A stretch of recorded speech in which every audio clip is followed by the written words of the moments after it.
नमस्कार दोस्तों, special jet classes के यूट्यूब चैनल पर मैं गणेशाराम शर्मा आपका हार्दिक स्वागत करता हूं।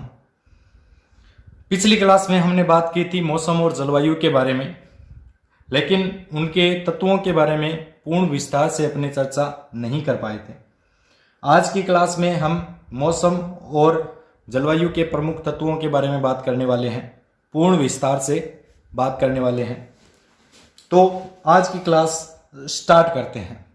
तो उनमें सबसे पहला तत्व है जिसका नाम है तापमान, जिसको टेम्परेचर भी कहा जाता है।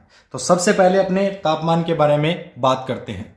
वैसे अपने तापमान के बारे में पूर्ण विस्तार से चर्चा लगभग कर चुके हैं, लेकिन कुछ एक चीजें हैं जिनके बारे में अब अपने बात करने वाले हैं। देखो, तापमान को मापने के लिए एक यंत्र का प्रयोग किया जाता है जिसको तापमापी या थर्मामीटर कहा जाता है। तापमापी या थर्मामीटर कई प्रकार के होते हैं, जैसे अधिकतम तापमापी है, न्यूनतम है, इंफ्रारेड है वगैरह, और भी बहुत सारे हैं, शुष्क व आर्द्र बल्ब तापमापी है। तो कई प्रकार की तापमापियां होती है जिनसे वायुमंडल के टेम्परेचर को मापने के लिए जिनका प्रयोग किया जाता है। लेकिन आज इनसे थोड़ा सा हटके अपने बात करने वाले हैं। देखो, तापमान का मापन करने के लिए मुख्यतः दो इकाइयों का प्रयोग किया जाता है, जिसमें सबसे पहली इकाई है डिग्री फारेनहाइट और दूसरी इकाई है डिग्री सेंटीग्रेड या डिग्री सेल्सियस, जिसका प्रयोग मुख्यतः टेम्परेचर को मापने के लिए किया जाता है। अब ये दो इकाइयां हैं, तो इसमें थोड़ी सी समस्या ये आती है कि कई बार क्या होता है कि एग्रीकल्चर के कुछ क्वेश्चनों के अंदर, जैसे फॉर एग्जाम्पल मैं एक क्वेश्चन की यहां पर बात करता हूं कि गाय के शरीर का तापमान कितना होता है। तो इसकी अगर बात करूं तो गाय के शरीर का तापमान नॉर्मली जो होता है वो अपने को नॉर्मली डिग्री फारेनहाइट के अंदर दिया होता है। लेकिन कई बार क्या होता है कि जो क्वेश्चन आता है उसके अंदर डिग्री सेंटीग्रेड में पूछ लेते हैं। अब अपने सामने समस्या ये आ जाती है कि अपने जो पढ़ा था वो तो डिग्री फारेनहाइट में पढ़ा था और पूछ लिया डिग्री सेंटीग्रेड में। अब इसको डिग्री फारेनहाइट को डिग्री सेंटीग्रेड में बदलें कैसे? तो डिग्री फारेनहाइट को डिग्री सेंटीग्रेड में बदलना हो या डिग्री सेंटीग्रेड को डिग्री फारेनहाइट में बदलना हो, इसका एक सूत्र होता है। और वो सूत्र कौन सा है? वो सूत्र है C/5 बराबर F-32/9। ये फॉर्मूला है। इसमें अगर अपने को सेंटीग्रेड दिया हुआ है या अपने सेंटीग्रेड याद है और सेंटीग्रेड को फारेनहाइट में कन्वर्ट करना है, तो कुछ नहीं करना, सेंटीग्रेड की जगह सेंटीग्रेड वाला मान रख दो और इसको हल कर लो, आपका आंसर आ जाएगा। और अगर अपने पास फारेनहाइट में दिया हुआ है और फारेनहाइट को अपने सेंटीग्रेड में कन्वर्ट करना है, तो कुछ नहीं करना, अपने को फारेनहाइट का मान दिया हुआ है वो इस एफ की जगह रख दो और इसको हल कर लो, तो जवाब आ जाएगा। तो एक सिंपल सा सूत्र है जो आपने को याद रखना है।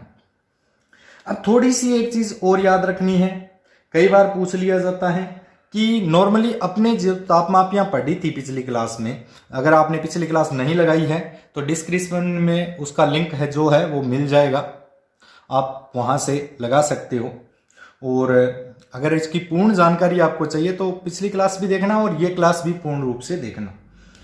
तो अपने बात करते हैं। जैसे दो चीजें हैं, वायुमंडल का तापमान मापने के लिए अधिकतम तापमापी है, न्यूनतम तापमापी है, इसका प्रयोग किया जाता है। परंतु एक चीज और है कि अपने अगर मृदा का तापमान मापना हो तो किसका प्रयोग करेंगे? तो तापमापी का ही प्रयोग करते हैं, लेकिन जिस तापमापी से मृदा का तापमान मापा जाता है उसको मृदा तापमापी कहा जाता है।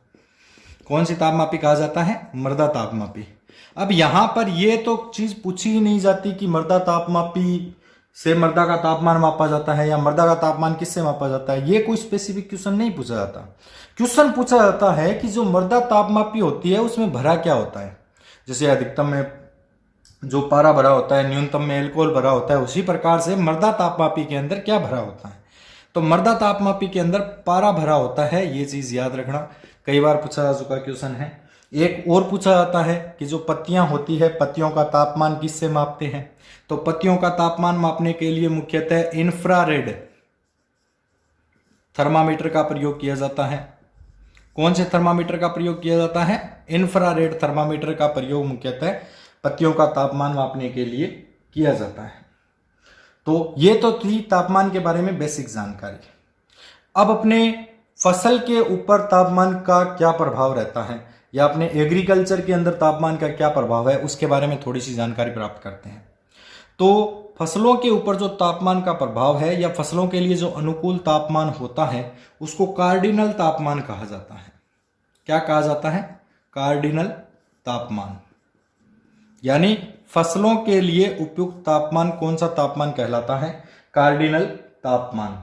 यानी जो तापमान फसलों के लिए इष्ट हो वो तापमान कार्डिनल तापमान कहलाता है।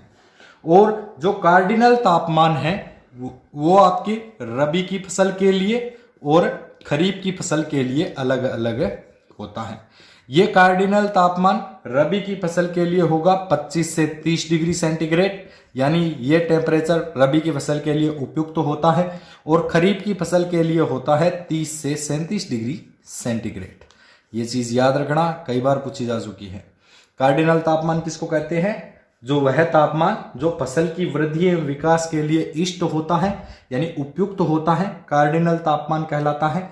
और कार्डिनल तापमान रबी की फसल के लिए कितना होता है? 25 से 30 डिग्री सेंटीग्रेड। और खरीफ की फसल के लिए कितना होता है? 30 से 37 डिग्री सेंटीग्रेड टेम्परेचर होता है। तो ये तो अपने बात कर ली कंप्लीट तापमान के बारे में। तापमान के बारे में दो चीजें मैंने आपको और बताई जो याद रखना। मृदा का तापमान मापने के लिए मृदा तापमापी का प्रयोग किया जाता है जिसमें पारा भरा होता है। और पत्तियों का तापमान मापने के लिए इंफ्रारेड थर्मामीटर या इंफ्रारेड जो है तापमापी का प्रयोग किया जाता है। ठीक है, तो ये तो था पहला तत्व जो कंप्लीट हुआ। इसके बारे में वैसे अपने जानकारी पहले प्राप्त कर चुके हैं और थोड़ी सी और थी जो अपन ने पढ़ ली। अब इसके दूसरे टॉपिक के बारे में बात करते हैं। दूसरा पॉइंट, दूसरा इसका जो प्रमुख अवयव है मौसम और जलवायु का वो है पाला। अब सबसे पहले यह जानना जरूरी है कि पाला कहते किसको है।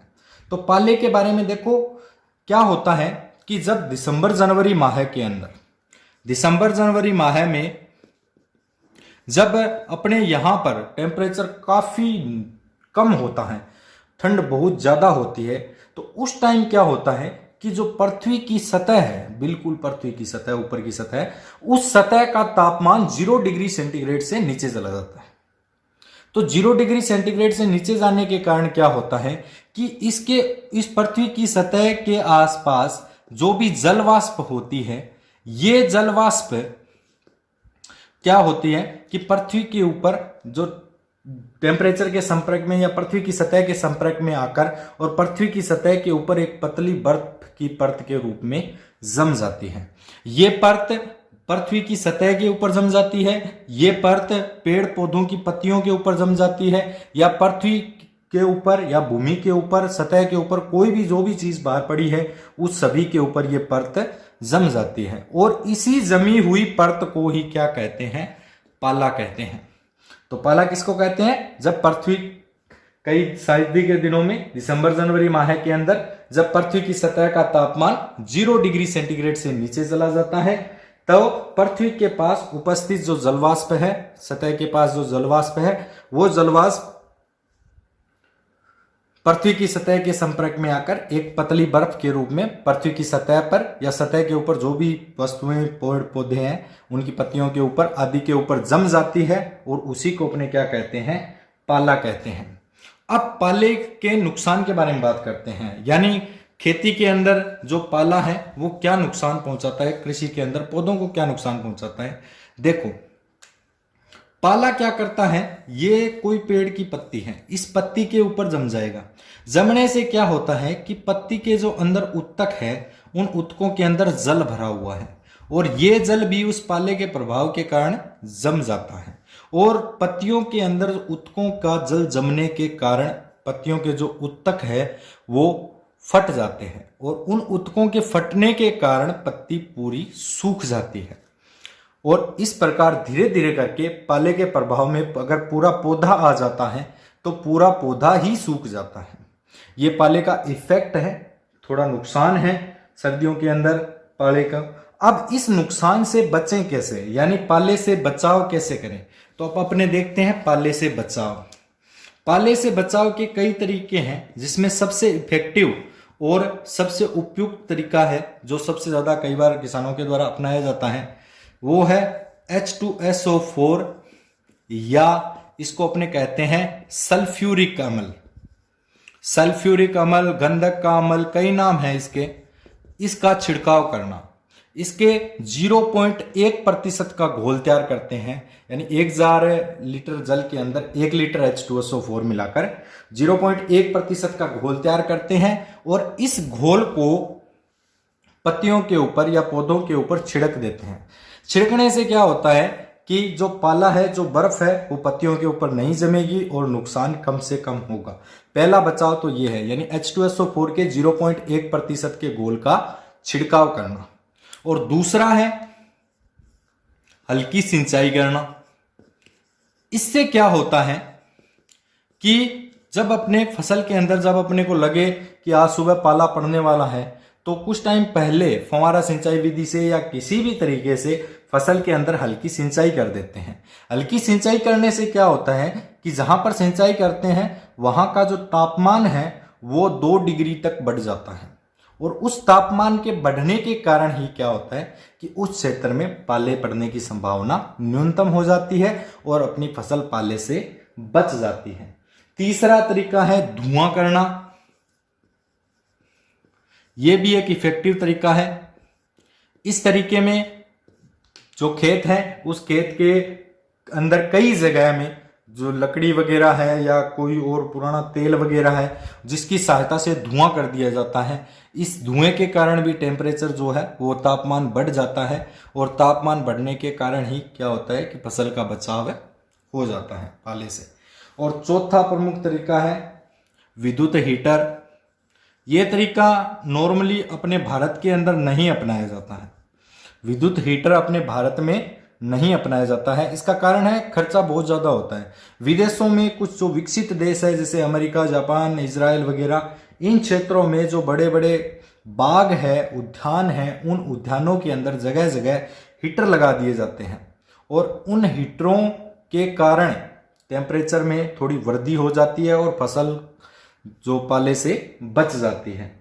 और पांचवा प्रमुख तरीका है ढककर, या इसको बोलते हैं छाया करके। इससे क्या होता है, इसमें ये नॉर्मली तरीका किचन गार्डन के अंदर या अगर कम संख्या में पौधे लगाए गए हो तब अपनाया जा सकता है। इसमें किसी टाट पट्टी द्वारा या बोरे द्वारा या कोई कार्बनिक पदार्थ द्वारा, जैसे कोई कचरा वगैरह है, उसकी सहायता से पौधे को ढक दिया जाता है, जिससे पाले का प्रभाव उस पर नहीं होता। बड़े क्षेत्र के अंदर यह तरीका नॉर्मली नहीं अपनाया जा सकता है। तो पाले से बचाव के कुल 5 तरीके हैं। H2SO4 का छिड़काव करना, 0.1% घोल का, हल्की सिंचाई करना, धुआं करना, विद्युत हीटर द्वारा, या छाया करके या ढककर इसको जो पाले से पौधे को बचाया जा सकता है। ठीक है, तो ये टॉपिक दूसरा अपना पाला भी पूरा हुआ। अब मौसम के और जलवायु के प्रमुख तत्वों में तीसरे प्रमुख तत्व के बारे में बात करते हैं। तीसरा प्रमुख तत्व है सौर विकिरण।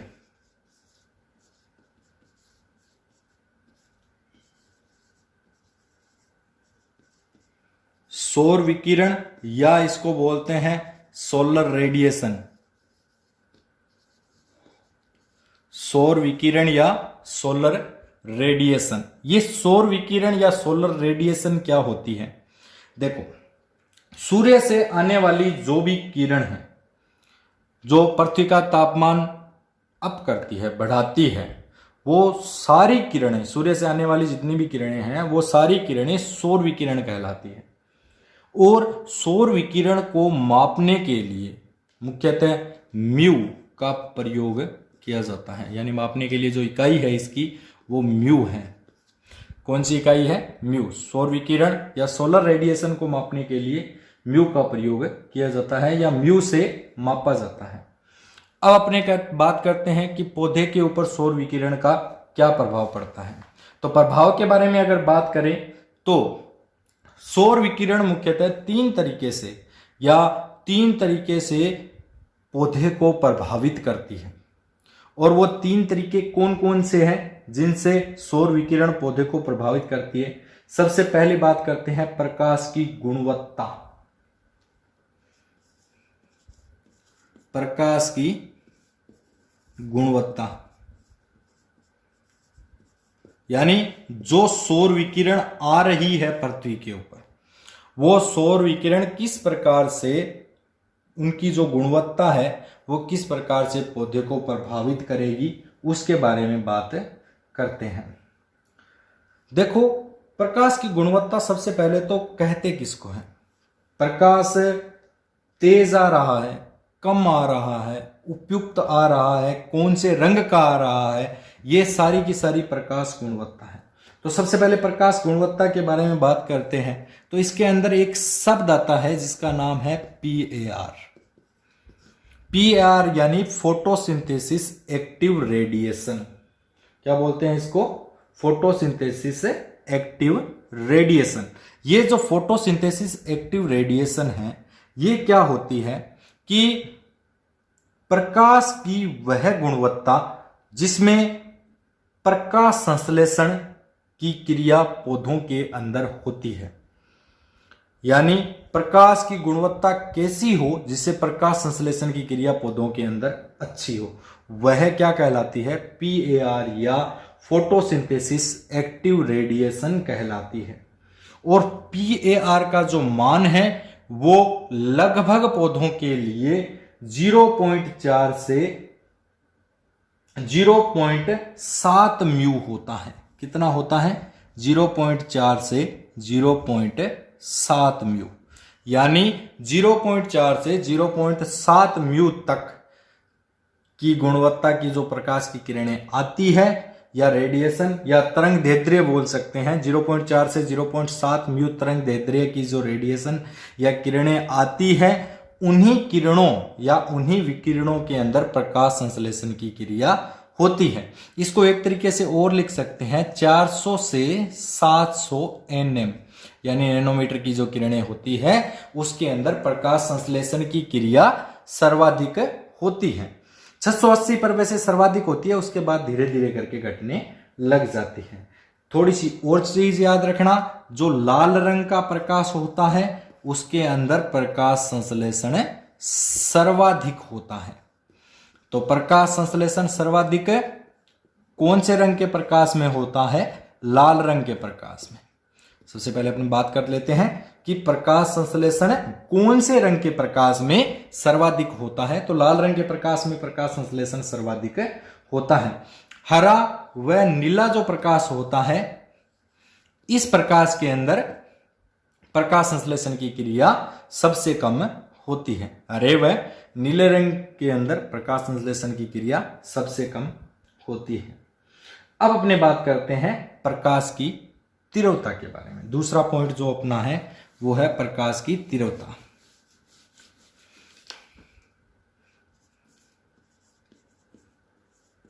प्रकाश की तीव्रता, देखो प्रकाश की तीव्रता के बारे में अगर बात करें अपने, तो एक चीज थोड़ी सी ध्यान रखने वाली है कि प्रकाश की तीव्रता कहते किसको है। प्रकाश कितनी तेजी से आ रहा है, कितना तेज है, चुभन कैसी है प्रकाश की, वो प्रकाश की तीव्रता कहलाती है। देखो, प्रकाश की तीव्रता पौधे के ऊपर प्रभाव इस प्रकार से डालती है कि अगर प्रकाश तेज होता है तो टेम्परेचर डेफिनेटली बढ़ेगा ही बढ़ेगा, और अगर प्रकाश की तीव्रता कम है तो टेम्परेचर न्यूनतम रहेगा। तो प्रकाश की तीव्रता जैसे जैसे बढ़ेगी वैसे वैसे प्रकाश संश्लेषण की क्रिया बढ़ती है, लेकिन एक निश्चित बिंदु तक बढ़ती है। उसके बाद क्या होता है, प्रकाश जो पत्तियों के अंदर एंजाइम है वो अधिक प्रकाश की तीव्रता के कारण विघटित हो जाते हैं और फलस्वरूप प्रकाश संश्लेषण की क्रिया है वो धीमी पड़ जाती है। यानी प्रकाश की तीव्रता के कारण एक निश्चित बिंदु तक प्रकाश संश्लेषण की क्रिया बढ़ती है और उसके बाद में घटना स्टार्ट हो जाती है। तो प्रकाश की जो तीव्रता है वो इस प्रकार से प्रभावित करती है। अब तीसरा पॉइंट के बारे में अपने बात करते हैं, वो है प्रकाश की अवधि। यानी दिन के अंदर प्रकाश कितने समय रहा। अब अपने प्रकाश की अवधि के बारे में बात करने वाले हैं। तो चलो प्रकाश की अवधि के बारे में बात करते हैं।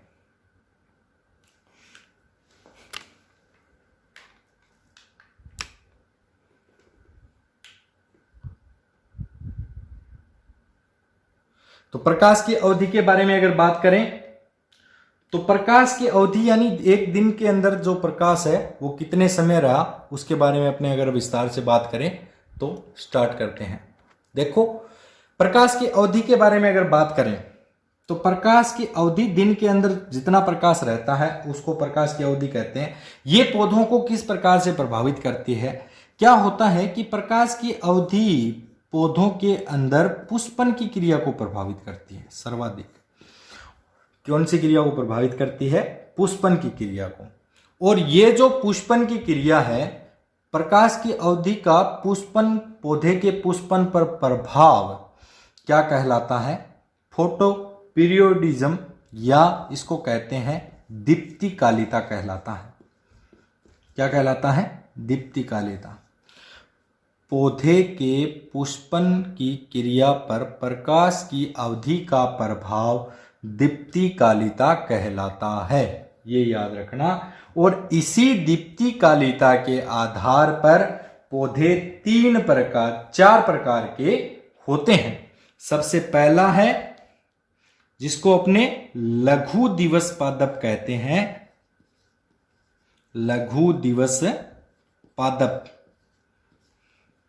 या इसको कहते हैं शॉर्ट डे प्लांट, SDP, लघु दिवस पादप या शॉर्ट डे प्लांट, यानी शॉर्ट में इसको बोलेंगे SDP। ये वो पादप होते हैं जिनको पुष्पन के समय कम प्रकाश की आवश्यकता होती है, यानी इन पौधों को 10 घंटे से कम प्रकाश की आवश्यकता होती है। कितने प्रकाश की आवश्यकता होती है? 10 घंटे से कम प्रकाश की आवश्यकता होती है। और ऐसे पौधों को क्या कहते हैं? SDP या लघु दिवस पादप कहा जाता है। और दूसरे हैं, इसका उदाहरण अगर देखें तो जितने भी खरीफ की फसलें हैं वो सारी की सारी किस प्रकार की हैं? LDP, ये SDP फसलें हैं। तो खरीफ की फसलें क्या है? SDP। और दूसरा अपने बात करते हैं दीर्घ दिवस पादप, दीर्घ दिवस पादप। और दीर्घ दिवस पादप को कहते हैं लॉन्ग डे प्लांट, या इसको शॉर्ट में बोलेंगे LDP, लॉन्ग डे प्लांट या LDP इनको कहा जाता है। और ये ऐसे पौधे होते हैं जिनको 14 घंटे से कम प्रकाश की आवश्यकता होती है, या आपने कह सकते हैं कि इन पौधों को 10 से 14 घंटे प्रकाश की आवश्यकता होती है। और जितनी भी रबी की सारी फसलें हैं वो सारी की सारी इसका उदाहरण है। ठीक है, तो दो प्रकार के हो गए मुख्यतः दीप्तिकालिता के आधार पर। दो और प्रकार के बारे में अपने बात करेंगे। पहला लघु दिवस पादप या जिसको SDP कहा जाता है, जिनको 10 घंटे से कम प्रकाश की आवश्यकता होती है, उदाहरण है खरीफ की फसलें। दीर्घ दिवस पादप जिनको लॉन्ग डे प्लांट या LDP कहा जाता है, जिनको 10 से 14 घंटे प्रकाश की आवश्यकता होती है, जैसे फॉर एग्जांपल रबी की फसलें। तीसरा प्रकार है इसका, वो है दिवस निष्प्रभावी पौधे, दिवस निष्प्रभावी पौधे, दिवस निष्प्रभावी पौधे, या इसको बोलते हैं डे न्यूट्रल प्लांट या DNP, डे न्यूट्रल प्लांट या DNP। ये दिवस निष्प्रभावी पौधे कौन से होते हैं? ये वो पौधे होते हैं जिनकी पुष्पन पर या जिनके पुष्पन पर प्रकाश की अवधि का कोई प्रभाव नहीं होता है, वो पौधे डे न्यूट्रल प्लांट या DNP पौधे कहलाते हैं। फॉर एग्जाम्पल अगर देखें तो कपास है, सूरजमुखी है, कपास है, सूरजमुखी है, बकवीट है,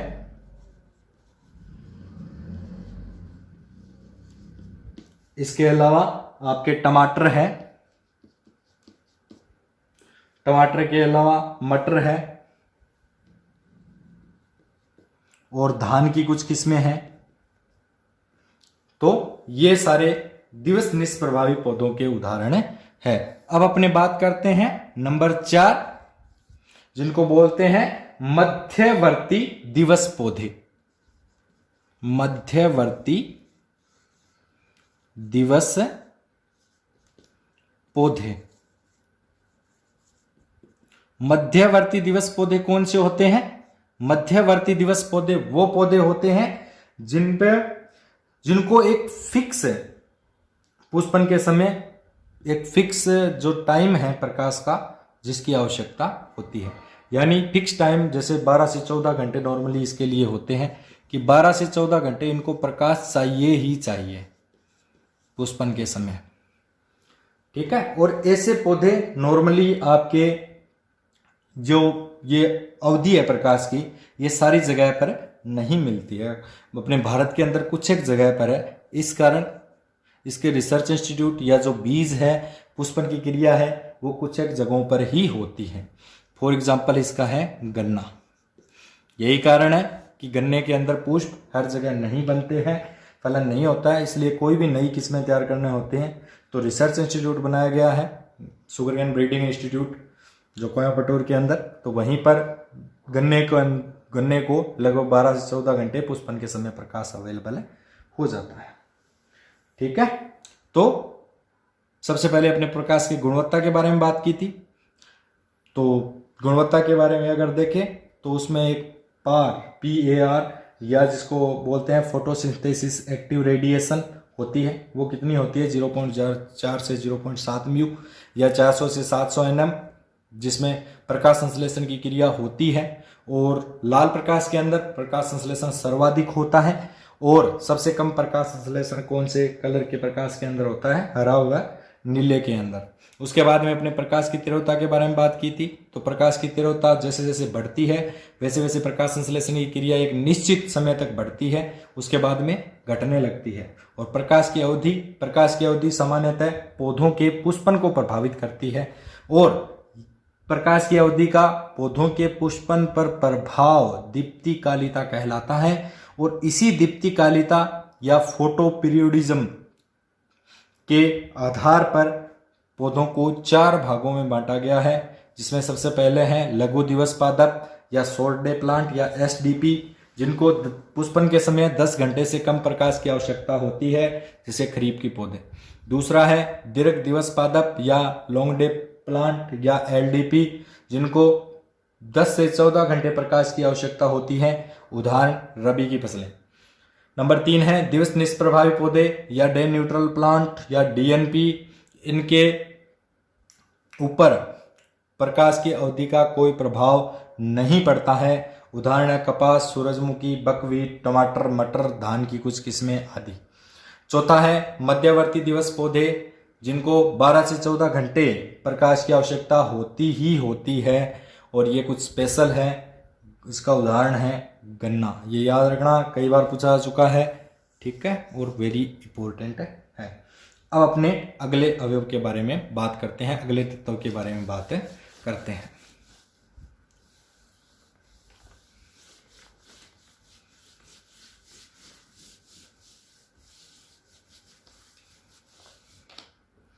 चार नंबर तत्व। मौसम का 4 नंबर तत्व है वर्षा, या इसको कहते हैं रेन। वर्षा या रेन। देखो, वर्षा को मापने के लिए मुख्यतः वर्षा मापी का प्रयोग किया जाता है। और वर्षा होती कैसे है? क्या होता है कि वायुमंडल के अंदर जलवाष्प के संघनन से बादलों का निर्माण होता है। और वही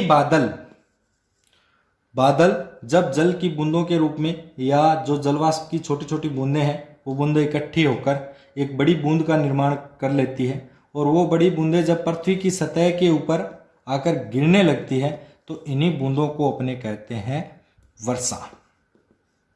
और ये बूंदें कई बार छोटी होती है, बिल्कुल बारीक। तो जब इन बूंदों का आकार बिल्कुल कम होता है, छोटा होता है, तब इसको कहते हैं फुहार। और फुहार का आकार सामान्यतः 0.5 mm से कम होता है। अगर इन बूंदों का आकार 0.5 mm से कम है तो इसको बोलेंगे फुहार। और अगर इनका आकार 0.5 mm से अधिक है तो अब इसको बोलेंगे वर्षा या वर्षा की बूंदें कहा जाता है। वर्षा कई रूप में फसलों को नुकसान पहुंचाती है, जैसे अतिवृष्टि है, अल्प वृष्टि है, बादल का फटना है। ये कई सारी ऐसी चीजें हैं जिनके द्वारा नॉर्मली वर्षा जो है वो नुकसान पहुंचाती है। लेकिन अपने को इतना राम कहानी नहीं पढ़नी है। एक चीज और याद रखना, वर्षा बादलों से होती है। बादल कई प्रकार के होते हैं, जैसे तितरपंखी है, मेघपंखी वगैरह, काफी ज्यादा प्रकार है बादलों के। उनके बारे में अपने आज नहीं पढ़ेंगे। तो अपने सिर्फ एक चीज थोड़ा सी ध्यान रखनी है, जिन बादलों से वर्षा होती है उन बादलों को निम्बोस्ट्रेट कहा जाता है। क्या कहा जाता है? निम्बोस्ट्रेट। यानी जो बादल वर्षा करते हैं उनको निम्बोस्ट्रेट कहा जाता है। एक चीज ये याद रखना।